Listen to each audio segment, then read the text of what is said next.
మరి ముఖ్యంగా నా పేరు మరడాన్ అప్పలరాయుడు అండి. నేను ఇక్కడ హైకోర్టుగా అడ్వకేట్గా చేస్తున్నానండి. మరి ఈ మధ్యన సివిల్ తగాదాలు చాలా ఎక్కువైపోతున్నాయండి.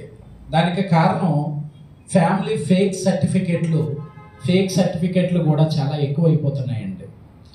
ఎందుకు ఇలా ఫేక్ సర్టిఫికెట్లు ఎక్కువైపోతున్నాయండి అంటే, కొంతమంది అధికారులకు తెలుసో తెలియకో వాళ్ళకి ప్రలోభాలకి లొంగిపోయి ఇలాంటి ఫ్యామిలీ ఫేక్ సర్టిఫికెట్లు అనేవి తయారు చేయడం జరుగుతుందండి. ఇలాగే మా దగ్గరికి ఒక కేసు వచ్చిందండి.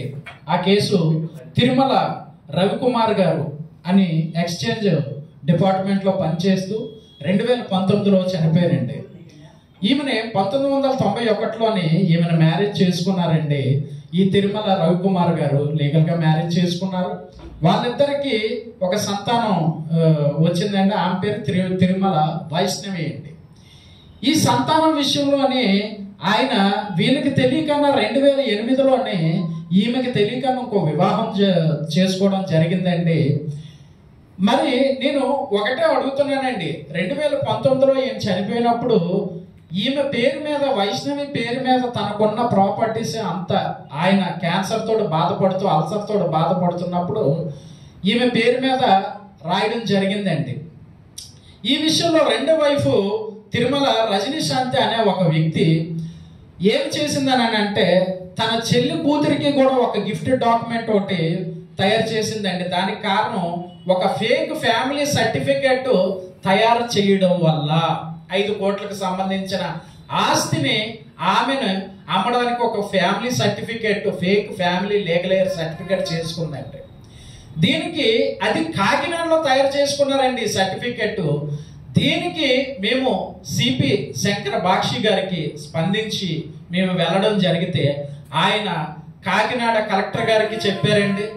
కాకినాడ కలెక్టర్ గారి దగ్గరికి వెళ్తే ఈ ఫ్యామిలీ ఫేక్ సర్టిఫికేట్ని ధృవీకరించి అక్కడ ఉన్న ఎంఆర్ఓలకి అందరికీ ఒక కమిటీ వేసుకొని కూర్చొని ఈ ఫ్యామిలీ సర్టిఫికేట్ని రద్దు చేశారండి.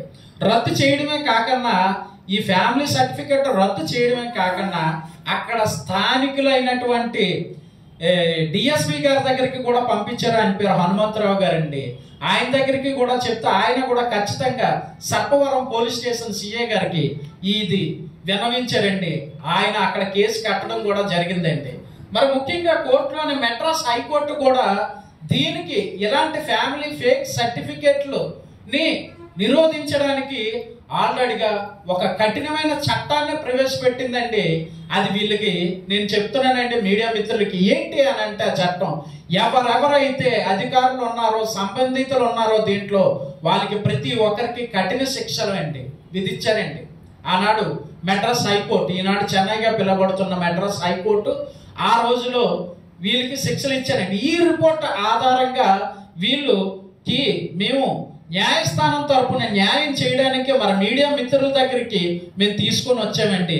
మరి మీడియా మిత్రులు వాళ్ళ సహకారంతో మేము ప్రజల్లోకి ఈ విషయాన్ని చేపడుతున్నామండి. ఇలాంటి తప్పులు ఇలాంటివి చేయడం జరిగితే రేపు పొద్దున్న చేసిన వారు ఎవరైతే ఉన్నారో వాళ్ళు ప్రతి ఒక్కరూ ఇరుక్కుంటారు. వాళ్ళకి కఠిన శిక్షలు తప్పకుండా ఉంటాయి. కాబట్టి మరి సదరు మీ అందరికీ నేను విజ్ఞప్తి ఏం చేస్తానంటే, ఇలాంటి విషయాల్లోనే మీరు దయచేసి మధ్యలో దూరకండి. మధ్యలో దూరితే మాత్రం మీకు కఠిన శిక్షలు ఉంటాయి.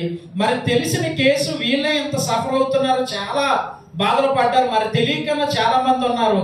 ప్రతి ఒక్కరూ స్పందించండి. ప్రతి ఒక్కరు న్యాయస్థానానికో అప్పచెప్పండి. ఎందుకంటే సివిల్ తగాదాలు నేటికి కూడా చాలా పెరిగిపోతున్నాయి. కారణం ఏంటంటే ఫ్యామిలీ ఫేక్ ధృవీకరణ పత్రాల ద్వారా. థ్యాంక్ యూ అండి. Thank you so much.